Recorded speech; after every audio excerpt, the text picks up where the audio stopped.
gushikirwa nk'ubwo bwami. Kuko ibyo tubiganira hano mu isi ni umwanya muto tukabisiga, ni umwanya muto tukabisiga. Akubwira ubutumwa bwiza cyane, agera igihe tumubwira ati reka ubwo butumwa si wowe wari ukwiye kubutubwira, ahubwo nitwe twategerezwa kubutubwira. None wahindutse uri kutubwira ubutumwa twebwe. Akavuga ati hagarika ibintu uri kuranigana, hagarika amanyanga n'ibintu uri kurakora, rondera iby'ubwami budashira, kuko ni imyaka mike iri imbere yacu kugira ngo twigendere mu bwo bwami. Imana ikagusha muri iki kibanza, ugahura n'umukozi w'Imana akubwira ati rero kubw'Imana, Imana ishaka ko bigenda uko bigenda uko bigenda. Kumbe ni marayika aje kukubwira iryo jambo mu minsi ya nyuma, hirya y'ejo cyane ejo urugendo rwawe rwa hano ku isi ruriko rurasozera, nawe ukavuga ngo ndaciyumvira. Nuko kwiyumvira shetani akagufata akagutahira ugapfutiyanye, kandi wari waragiriwe amageme y'uko ubwirwa ubutumwa bwiza, nawe ukavuga ngo ndaciyumvira. Imana idufashe cyane. Wahisemo igiki? Nimba ufata ingingo ngo bahindure. Hari abantu benshi basoryoherwa no gusirimba gusabaka, kuko batafata ingingo ngo bave ku byo bariko, bamatane n'umwami Yesu, bakire Yesu nk'umwami n'umukiza, bahinduke muri byose, bahonyoze ikirenge mu cya Yesu, baba ba Yesu nyene. Bavuga ngo ndacimbira, tuzokubarira. Ufata ingingo kwawe ntiguhe inyungu jewe, ntiguhe inyungu mwarimu, ntiguhe inyungu Imana, guha inyungu wewe nyene. Yesu agufashe cyane. Ni inyungu yawe n'umuryango wawe. Imana itugwize ku mbabazi. Ni inyungu yawe mwene data. Hari abantu tuba turiko turakwega tubashira mu byiza mugo batarabona ibyiza. Nibuka igihe nirutse ku mumama umwe, ndamubwira gukizwa atavyumva ku mamwepa, amuhamarande vuyo ku munsi muzomubaze nujya mu mama Clementine, amuhamarande. Imana yampaye nimero yiwe, ndahantu njyamye, Imana impa nimero yiwe, ndamuhamagaye nkamurondera, ndamwiruka ndamuhamagara amarandevu, ambwira mbesha ejo hirya y'ejo, kandi ari ubuzima bwiwe buboshwe. Ubu ni hari karavuga ngo iyo ntabaho, iyo ntembera, iyo ntatabagwa mba narapfuye.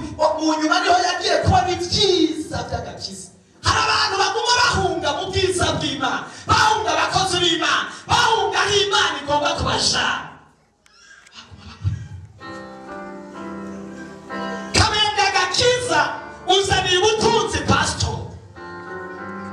Ntabwo dutunga kubera hari icyo duhaye. Nka jewe Imana itamfatira muri iki gikorwa, nari mfise ibikorwa byinshi nakora. Mwarimu yabivuze, narirukana nageza Uganda, naragiye mu bushakashatsi, narabimisha, nakoresha ibintu byose bibaho. Si ukwera hari ibihe bibi cyane nabayemo by'ubukene bukomeye cyane, ariko hari n'ibindi bihe Imana yari yangiriye neza, ndakora nkaronka ibyo njya, nkaronka ibyo mfashisha abantu, nkaronka ibyiga. Ntabwo twaje b'iki gikorwa kuko turondera ibindi bintu, oya twaje kubera Imana yadufatiye muri iki gikorwa kubwo umuhamagaro wayo, kubwo umuhamagaro wayo. Ni umuhamagaro w'Imana twumvira.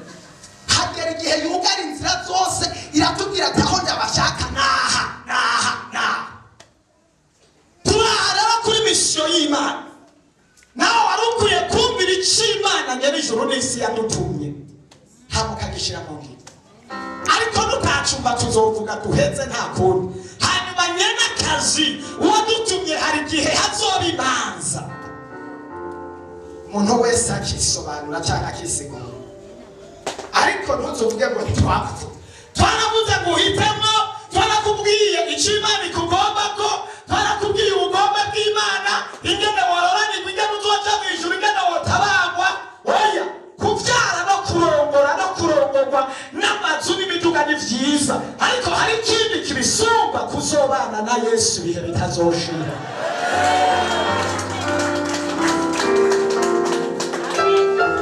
Cyo bisumba ikindi.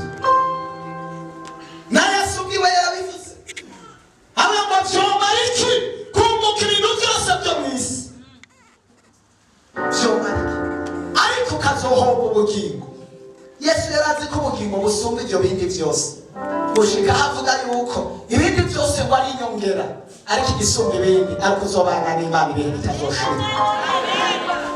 Nimba rero turiko tukwingingira gukora ivyo Imana igomba nuko Imana nayo ishaka kuzobana nayo ibihe bitazoshira. Nimba wahisemo nagomba uce bugufi, ushobora guhagarara ku maguru yawe ugashira ibiganza hejuru, ushobora gupfukamika amavi yawe, ushobora kwinginga Imana ngo Mana ndahisemo nk'uko umuririmbyi yavuze ngo mpisemo guhora nkizwa no kuguma mu gakiza. Haleluya. Agaciro gusumba ikindi, wahitamo icy'ubushobozi gusumba ikindi, guhitamo. Hariho agakobwa kamwe kahisemo nabi, ntabwo ndabyiyumvira neza. Agakobwa kahisemo nabi, yari umukobwa wa Herode mene, ariko aratamba umwami arafashwa, ibintu biragenda neza, baba mu bihe byiza. Mwami aramubwira ati waneshereje, saba icyo ushaka, saba icyo ushaka ndakiguha, naho coba igisate cy'igihugu ndakiguha. Umwana ariyumvira aravuga ati aha hantu ndakeneye imfashanyo, aca yiruka kwa nyina we bati mama, umwami amariye ngo saba icyo ushaka. Bitebuiki hakaba umuntu yitwa Yohana, umuvugabutumwa ubu yasemerera ijambo ry'Imana, yari yaravuze ubutumwa bwiza bukora ku mutima cyangwa burajya ku mutima, yemeza abantu ibyaha.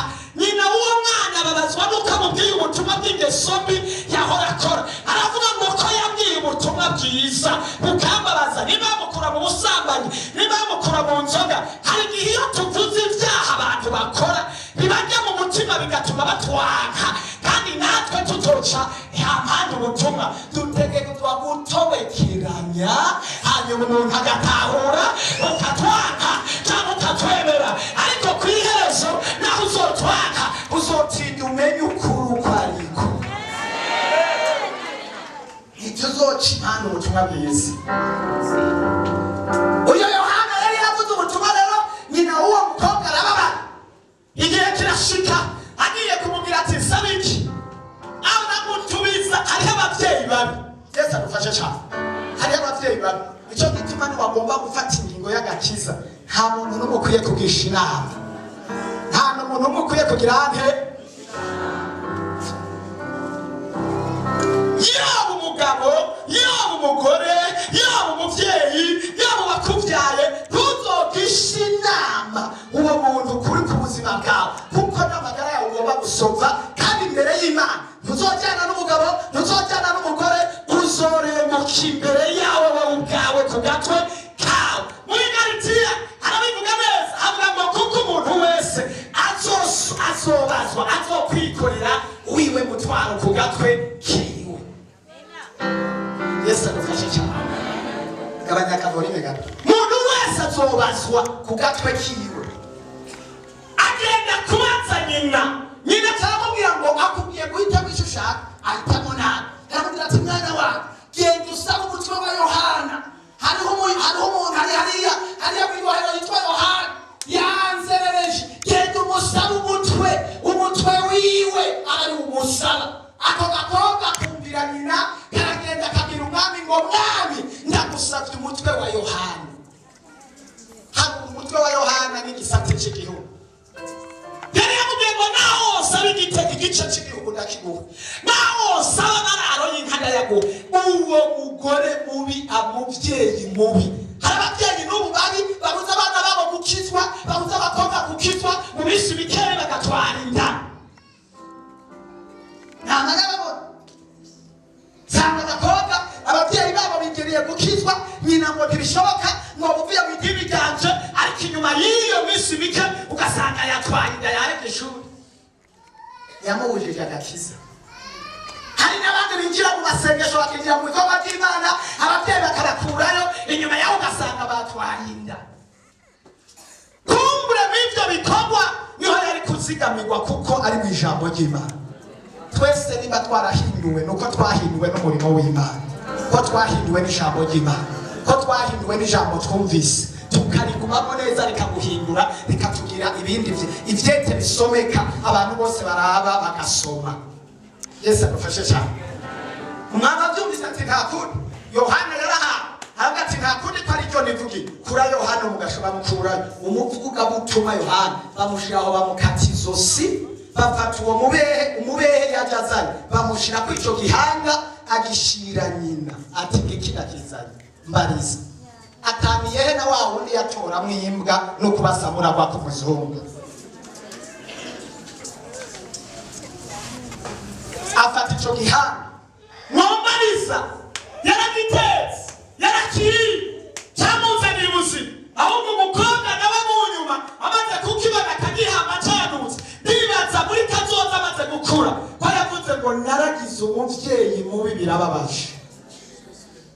Hari ibintu mwanka gufata ingingo neza hanyuma mukazanira ibyago n'amagorwa abana banyu mu nyuma bakazobapfira mukazobapfira nabi hanyuma bakazovuga ngo nahu natoboye nabi navutse ku muvyeyi mubi. Biribwa ko iyo umuntu akijijwe ngo imigisha izokurikirana umuntu yakiye Kristo Yesu incuro 1000, ariko iyo umuntu adakijijwe ngo azokurikirwa n'ibyago n'amagorwa ku bantu batakiye Yesu Kristo incuro generation zimwe. Ariko iyo umuntu yakiye Kristo Yesu agahinduka akabohoka imigisha muzomukurikirana incuro 1000 guhitamo neza. Naho uzosanga ayo majambo Imana idufashe cyane. Duhitamo neza ku bwacu tuzobona Imana kandi uguhitamo neza kwacu kuzozana umugisha ku bana bacu ku isokuru n'ibisokuruza gushika kuri generation 1000. Hitamo neza abana bawe urage umugisha ubaraga agakiza ubaraga amasengesho ubaraga imbabazi z'Imana.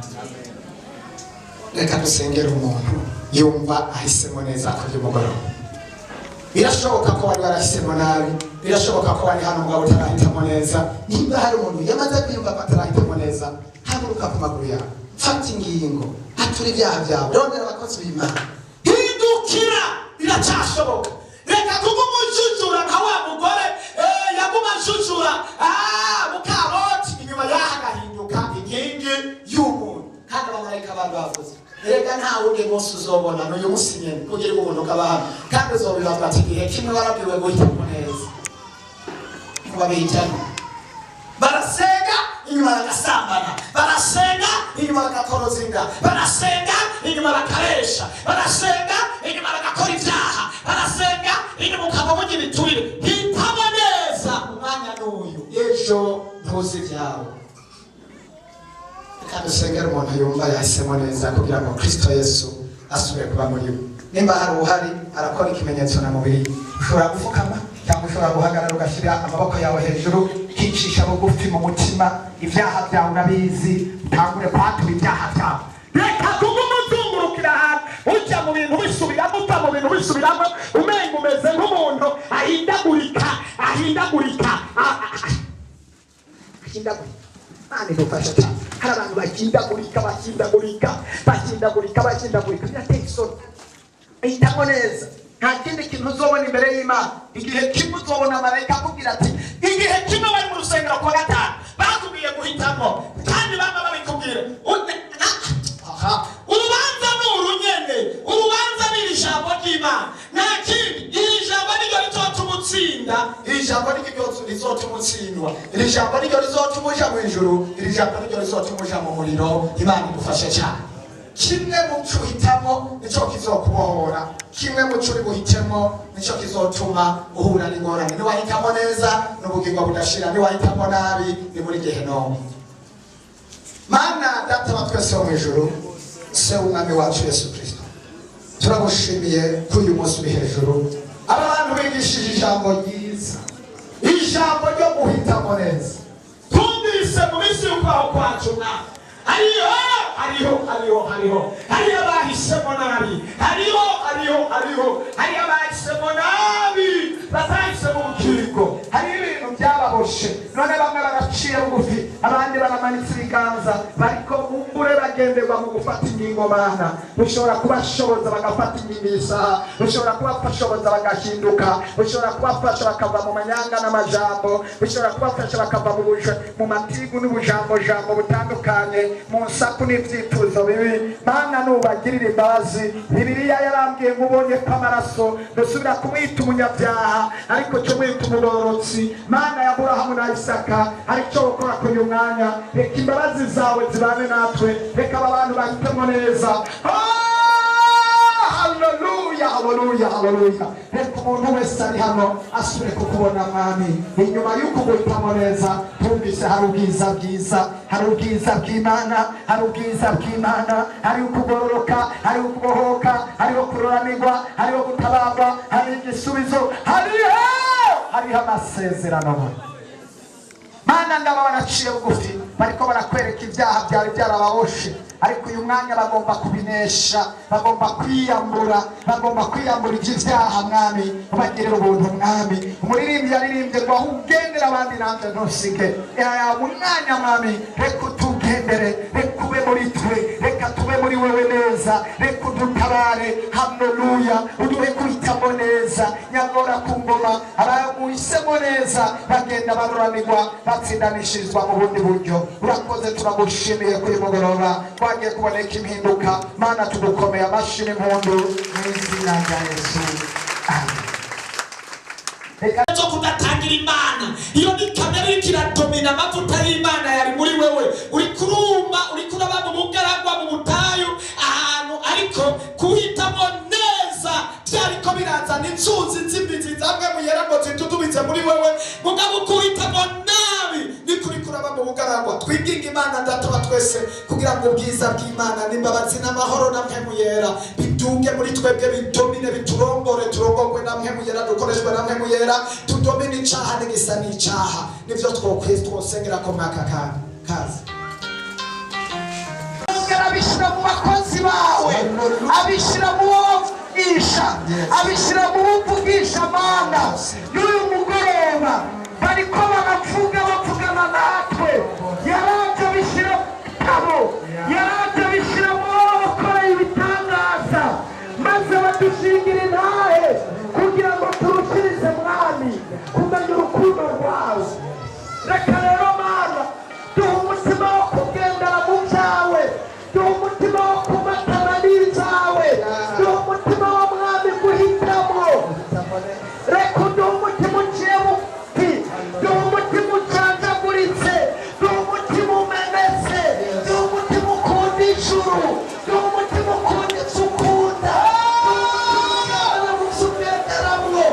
Mana yanje, hari isezerano wasezeranye, uravuga nzobaha umutima woroshe, ngo nzobakuramo umutima ukomantaye, ngo nzobakuramo umutima wibuye. Reka imitima yibuye Mana ibe kure y'ishengero ryawe. Abafise intege nke mu guhitamwo bonge imbaraga zo guhitamo. Mana abaganjwe n'ivyaha, abaganjwe n'intege nke, abaganjwe n'ibitekeranya, abaganjwe n'ubumuga bwose, Mana ubavugurure uyu mugoroba. Reka abantu bawe bidegenze, turakubise hasi ubidegenza. Tuwe kumvira mpemu yera, tuwe kumvira ijwi ryawe, tuwe kumvira ijambo ryawe, tuwe kugendera mu ijambo ryawe, kugendera mu rukundo rwawe, tuwe kugendera mu vyo ugomba, tuwe kugendera mu vyo ugomba, tuwe gukunda ivyo ukunda, tuwe kumatana n'ivyo ugomba mu izina rya Yesu. Ijambo ryawe riravuga ngo abatewe mu rugo rw'isumba byose zototaharira mu nyubako z'isumba byose mu izina rya Yesu. Imitima yumye, imitima iguye yishwe n'isari, rekuye gutotahara mu izina rya Yesu. Reka abantu batotahare, reka abantu batotahare, reka abantu bumva kamwe mpemu yera, reka abantu bahembuke mu izina rya Yesu. Urakoze abantu bare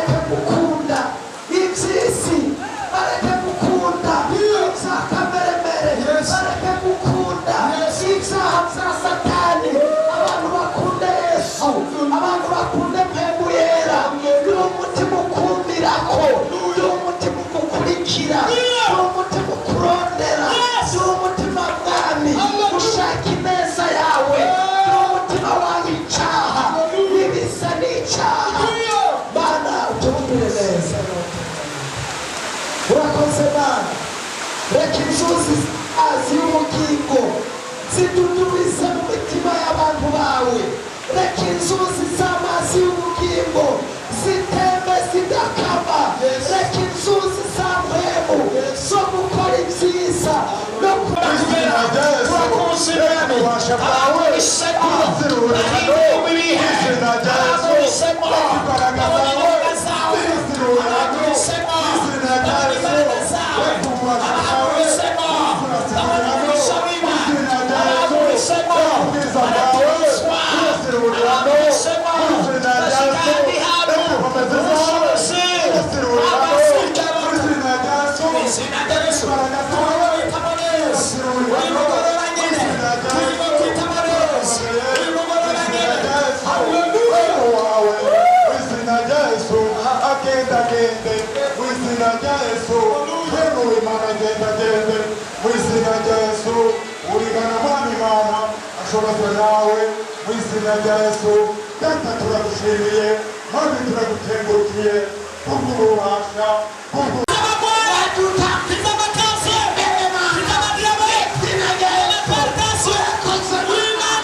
Mutumire umuntu wese afite ingorane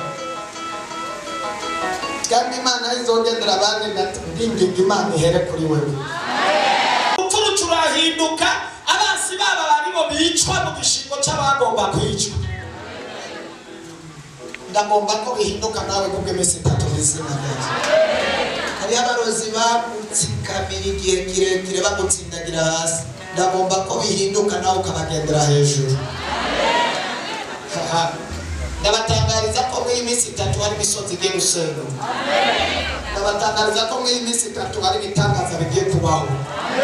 Kandi mweneye igitangaza gitandukanye n'icyo wari bwabone. Tumira rero, gerageza mubwire amakuru, muvuga amakuru, nkeneye ko iyi minsi 3 tuzoza huzura nka kuwa mu ibihe byose. Imana kandi batabagwe nawe uzohatabarirwa. Iyo bamaze gukora ibikorwa byiza, Imana yaciye imwibukira kuri ibyo bikorwa byiza, imushumbusha n'ibintu byose yari yarahagaritse kubwo gukora ibikorwa byiza.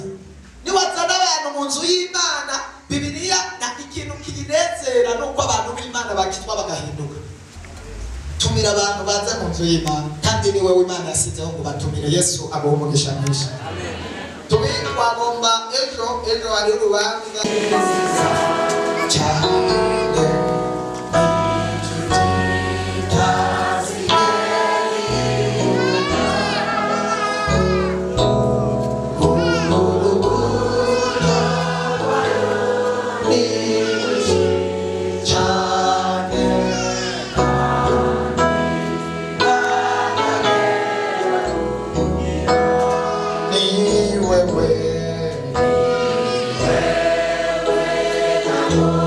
Yeah.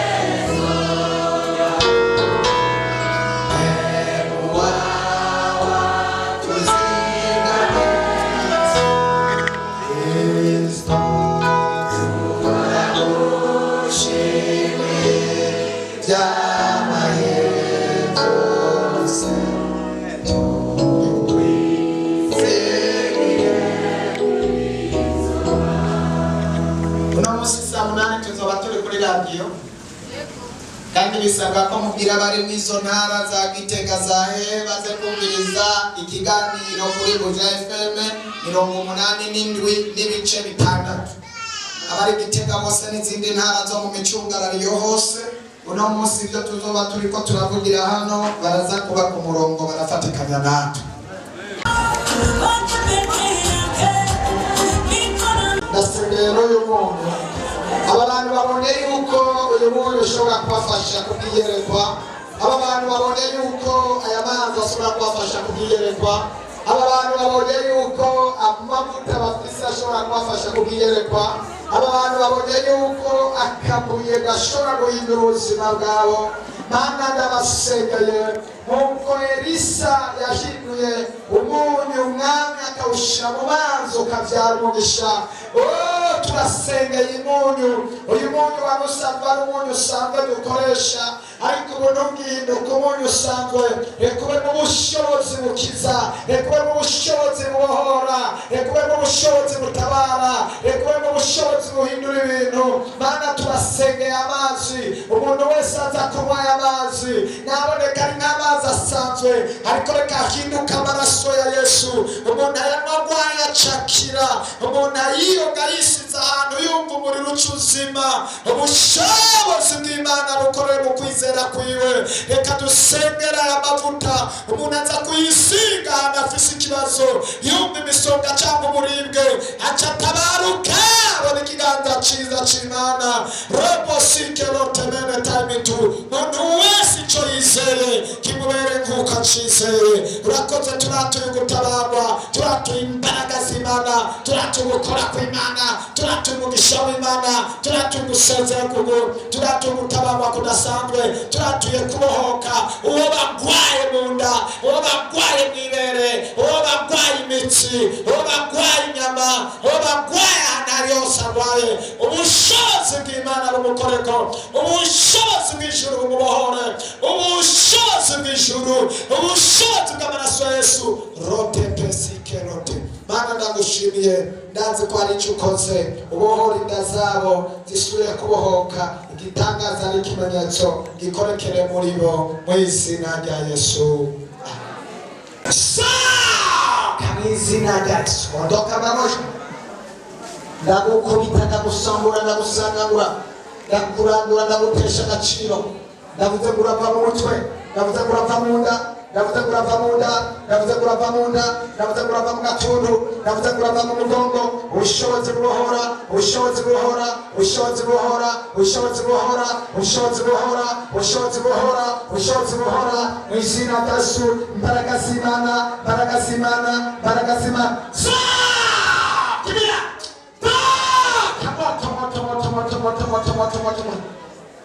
Ndaguturira mu izina rya Yesu. Ndavuze ngo sezera muvemo, sezera muvemo, muriro w'Imana, muriro turira toka kibiya. Ndagutegeka sezera, sezera, sezera, sezera, ndagutegeka sezera, sezera, yuka, yuka, yuka, yuka, yuka, yuka, yuka, yuka, yuka mu izina rya Yesu, yuka mu izina rya Yesu. Ndagutegeka, ndagutegeka, ndagutegeka, ndagutegeka, ndagutegeka, ndagutegeka, urahiye, urahiye, urahiye.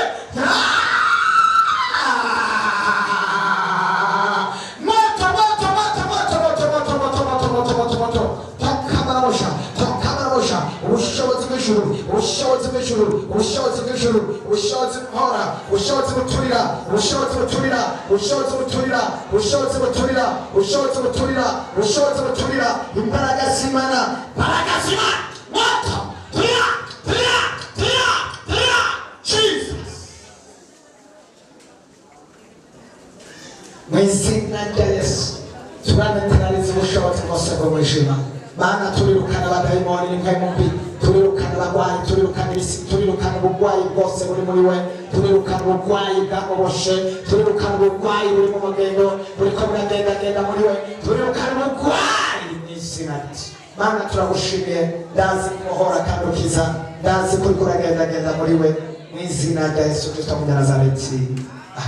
Ondoka, ondoka, ondoka, ondoka, ondoka. Uramuvamo mu mutwe mu izina rya Yesu. Imbaraga zamuboshe, imbaraga z'umwijima, imbaraga z'abarozi, imbaraga z'ibisigo, imbaraga z'urumogi, imbaraga z'abapepu, imbaraga z'abakonikoni mu izina rya Yesu ndazitesha agaciro.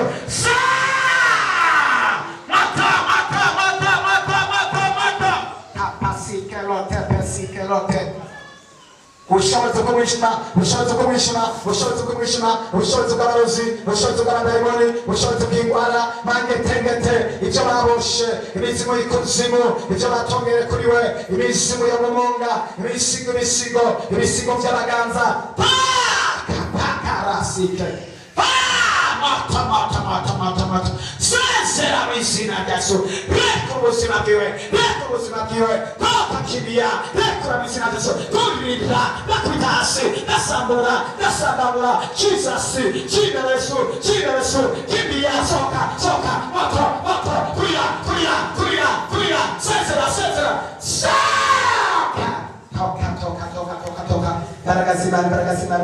baragasimana, yakubita hasi uburwayi bwose buri hano, yakubita hasi abadayimoni bose babateye, abari barabusha abantu, yakubita hasi, ndasangambura, ibiri mu mavi, ibiri mu gutwi, ibiri mu mutwe, mu gatundu, mu nda, mu gikiriza, mu mara, mu bworo bw'ikirenge, reka umuriro w'Imana uruke, reka utongore,